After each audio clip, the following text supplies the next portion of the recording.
하나님은 사랑의 하나님이시고 공의의 하나님이십니다.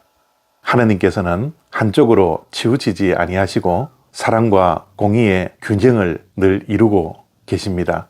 하나님께서는 공의로 죄를 벌하시지만 사랑으로 죄인은 용서해 주십니다. 그래서 하나님의 사랑과 공의는 결코 분리할 수 없고 항상 같이 다닙니다. 동전의 양면과 똑같이 하나님의 사랑과 공의는 하나입니다. 공의가 없는 사랑은 참 사랑이 아니고 사랑이 없는 공의는 참 공의가 아닙니다. 민수기 20장 25절과 26절 말씀입니다. 너는 아론과 그의 아들 엘리아사를 데리고 호르산에 올라 아론의 옷을 벗겨 그의 아들 엘르아살에게 입히라.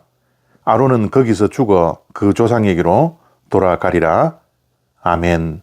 이스라엘 백성들이 가데스에서 출발하여 호르산에 이르렀습니다. 그런데 거기에서 안타깝게도 아론이 죽습니다.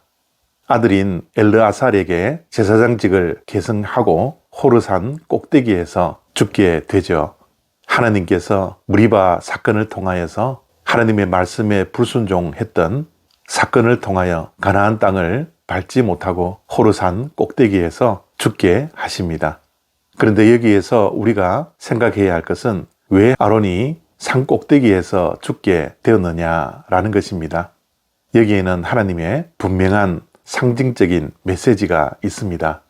아론이 호르산 중턱에서 죽을 수도 있었고 산 아래에서도 죽을 수 있었지만 산 꼭대기에서 죽었던 것은 아론의 죽음은 은밀하게 죽는 것이 아니라 모든 백성들이 다 볼 수 있는 공식적인 죽음이 된 것입니다.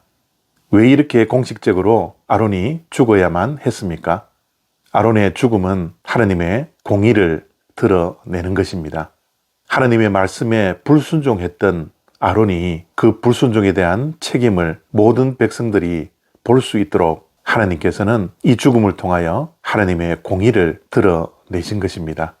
이에 이스라엘 모든 백성들이 30일 동안 애곡했다라고 오늘 말씀은 기록하고 있죠. 아론은 이스라엘의 첫 번째 제사장이었습니다. 그가 죽는 것은 한 사람의 죽음의 의미를 넘어서서 한 시대를 마감하는 것이었습니다. 아론은 실수도 많이 했고 불순종도 하며 때로는 백성들의 원망도 받았던 사람이었지만 모세와 함께 수많은 이스라엘 백성들을 출애굽한 이후에 광야 생활을 이끌어왔던 위대한 지도자였습니다.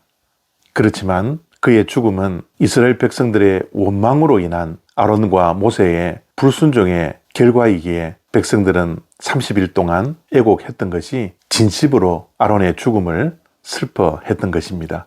동시에 아론의 산 꼭대기에서의 죽음은 하나님의 공의로 인한 죄에 대한 책임을 반드시 져야 한다라는 것을 아론의 죽음을 통하여 이스라엘 백성들은 교훈받았을 것입니다. 아론의 죽음이 얼마나 강력한 하나님의 공의에 대한 메시지였습니까? 그리고 마지막으로 아론의 죽음을 통하여 아론이라는 사람은 죽지만 아론에게 주어진 하나님께서 주신 사명은 계속 아들을 통하여 이어진다라는 것을 그들은 산 꼭대기에서 아론의 죽음과 제사장직을 이어받는 아들 엘리아사를 통하여서 분명하게 그리고 공식적으로 보게 되었습니다. 사람은 죽지만 사명은 계승된다라는 것이죠. 이러하듯이 아론이 호르산 꼭대기에서 죽는 것은 많은 신앙적인 교훈들을 내포하고 있습니다. 그 상징적인 의미들이 오늘날 우리들에게도 동일하게 적용할 수 있죠. 하나님은 공의의 하나님이십니다. 그래서 불순종했던 죄에 대한 책임을 아론에게 물을 수밖에 없었습니다. 그래서 그러한 죽음을 산 꼭대기에서 모든 사람들이 볼 수 있도록 공식적인 죽음이 되었던 것이죠. 또한 모든 사람들은 이 땅에서 죽을 수밖에 없지만 그가 가지고 있는 하나님께서 주신 사명은 앞으로도 계속 이어져야 한다라는 것입니다. 오늘 이 말씀 꼭 붙들고 하나님은 사랑의 하나님이시지만 공의의 하나님이라는 것을 꼭 기억하시고 하나님의 사랑과 공의 아래에서 최선을 다하여 신앙생활하는 저와 여러분들이 되었으면 좋겠습니다. 감사합니다.